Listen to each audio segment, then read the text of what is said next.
Hola, buenas tardes, profesora y compañeros. En el día de hoy vamos a hablar sobre las dificultades específicas del aprendizaje junto a Salomón Sotomayor. Punto número 1. ¿Qué es el déficit específico del aprendizaje? ¿Cuáles son sus causas y orígenes? El déficit específico del aprendizaje, más conocido como DEA, es una dificultad inesperada, específica y persistente para la adquisición de un aprendizaje pese a una instrucción convencional, nivel de inteligencia y oportunidades socioculturales adecuadas. Podemos decir que afecta directamente la capacidad de un niño para adquirir y aplicar habilidades de lectura, escritura y matemáticas.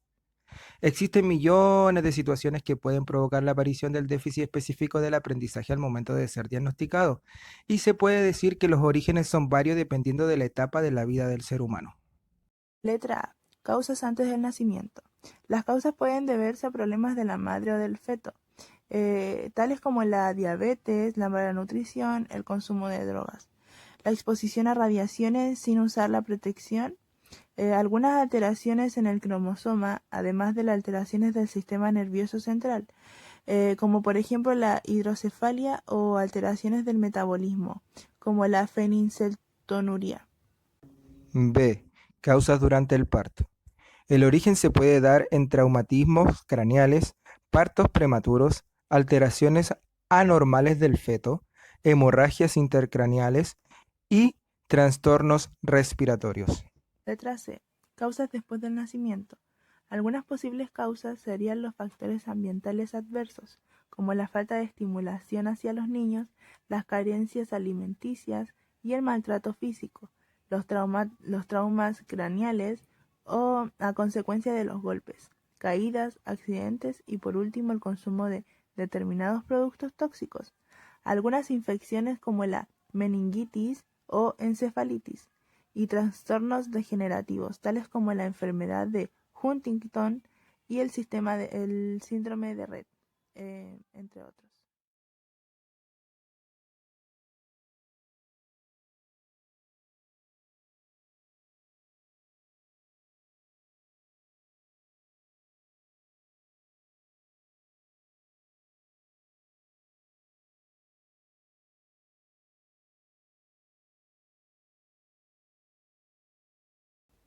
¿Qué factores influyen en la progresión del DA?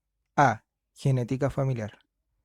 Los antecedentes familiares de trastornos del aprendizaje aumentan el riesgo de que un niño desarrolle un trastorno. Letra B. Riesgos prenatales y neonatales. Lo que puede causar esto es la exposición al alcohol o a las drogas antes de nacer, el crecimiento deficiente del útero, el nacimiento prematuro y el bajo peso al nacer.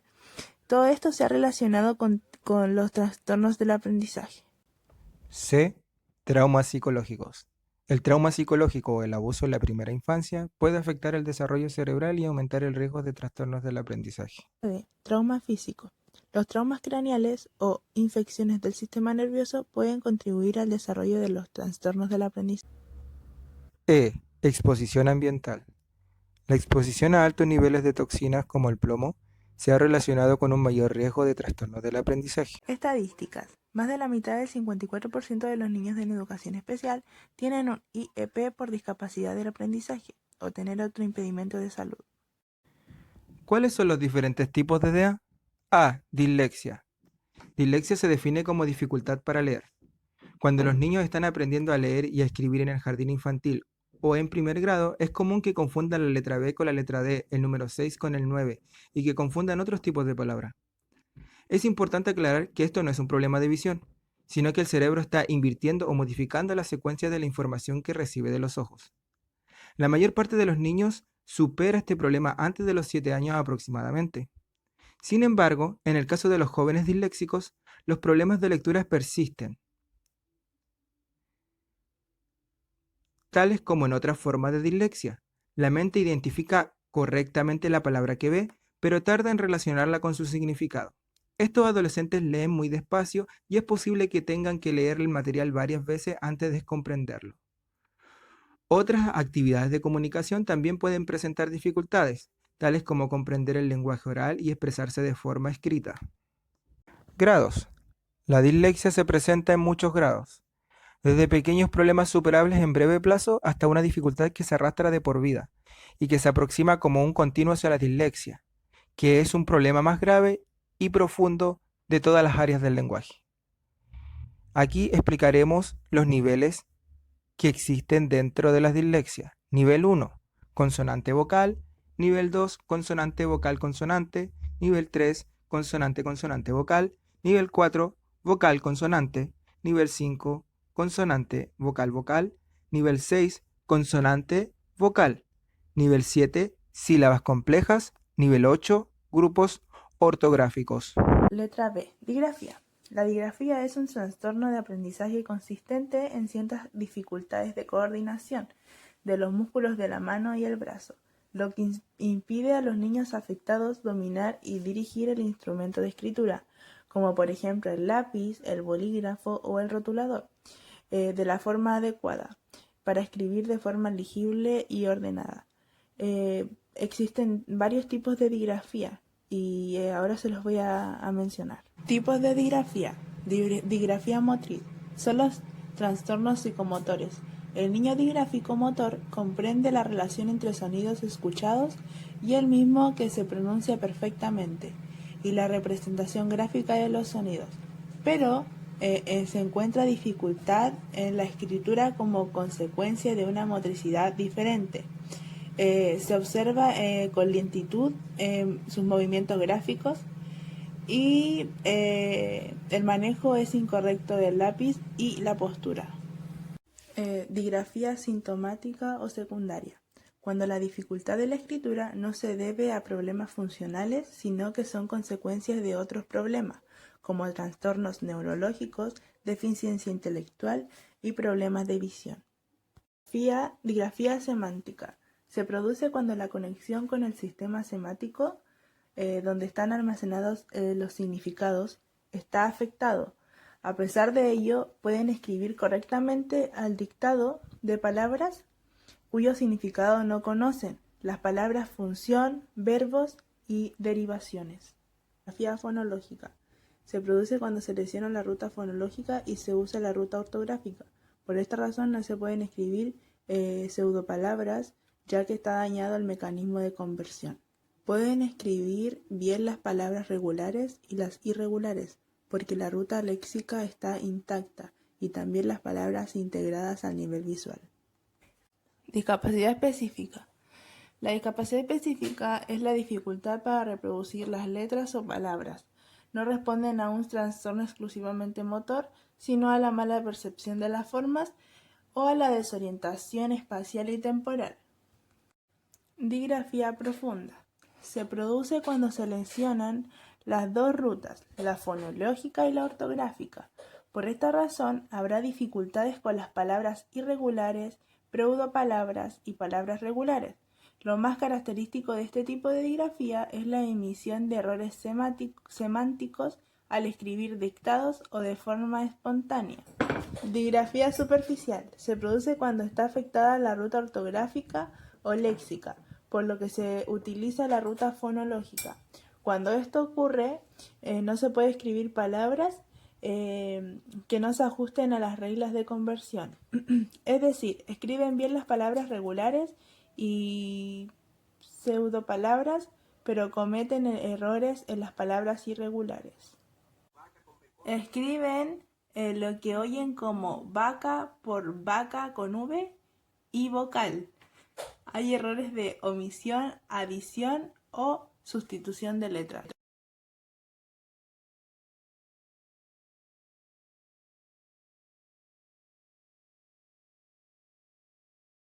C. Discalculia. La discalculia se define como dificultad para hacer cálculos matemáticos. Las matemáticas son un problema para muchos estudiantes, pero la discalculia puede hacer que un adolescente no comprenda incluso conceptos matemáticos básicos. ¿Cuáles son los tipos de discalculia? Discalculia primaria, trastorno específico y exclusivo del cálculo unido a una lesión cerebral. Discalculia secundaria. Se diagnostica al producirse una mala utilización de símbolos numéricos y mala realización de operaciones asociadas a dichos símbolos, especialmente las diversas.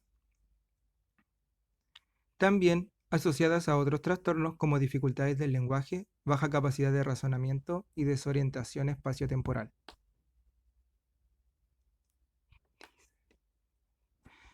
Seguimos con la disaritmética.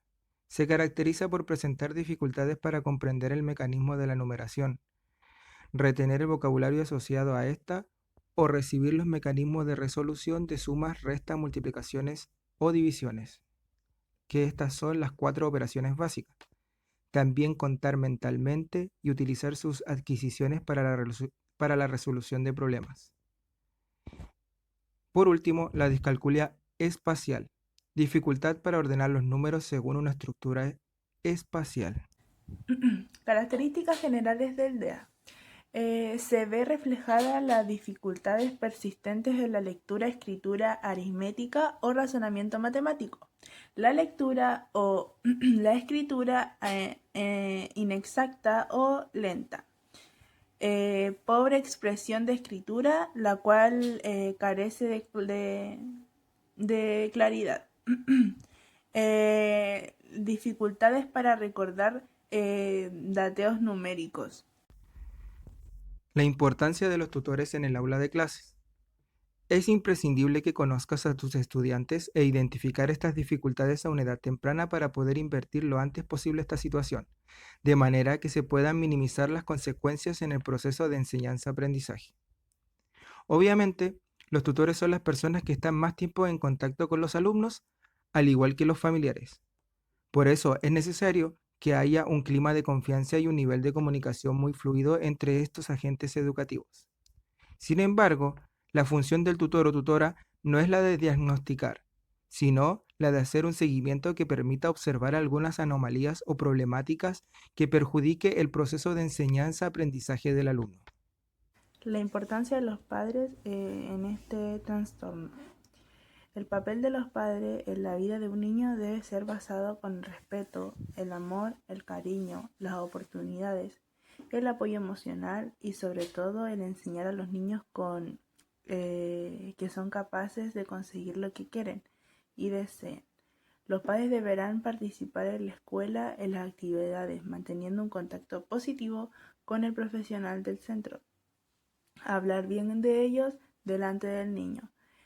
Hacer un seguimiento de sus actividades y de las notas. Hablar mensualmente con los profesores para ver cómo va su desarrollo escolar. Logros a alcanzar en el contexto familiar y académico. Podemos decir que un niño o niña se desarrolla en base a un 50% adquiriendo el aprendizaje cognitivo y conductual de sus padres en el hogar. Y al momento de ingresar a su etapa escolar, el otro 50% lo adquiere de sus profesores y docentes en el área educativa. Debido a esto, podemos decir que si el ambiente familiar es el adecuado en todo ámbito y el entorno escolar especial es óptimo, tendremos como resultado un niño con más probabilidades de superar esta NEET. Además de adquirir un conocimiento más autónomo y una infancia feliz. Tipos de escuela donde asisten los niños y niñas con DEA. La escolarización de un estudiante con necesidades educativas especiales puede ser en una escuela especial o en un establecimiento que cuente con PIE, el programa de integración escolar. Y la familia es quien decide cuál de las dos opciones es más conveniente para su hijo o hija. De igual manera, existen escuelas especiales para estudiantes que presenten discapacidad intelectual, discapacidad visual, discapacidad auditiva, discapacidad motora, discapacidad múltiples y trastorno espectro autista. Disfasia severa se atienden en escuelas de lenguaje y colegios con programa de integración escolar, el PIE.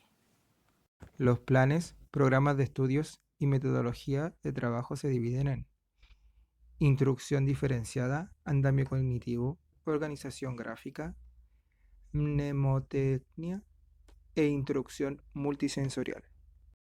En conclusión, podemos decir que hay diferentes tipos de DEA, que el déficit específico del aprendizaje se origina por diferentes situaciones tanto ambientales como heredadas y que es necesario detectarla a tiempo.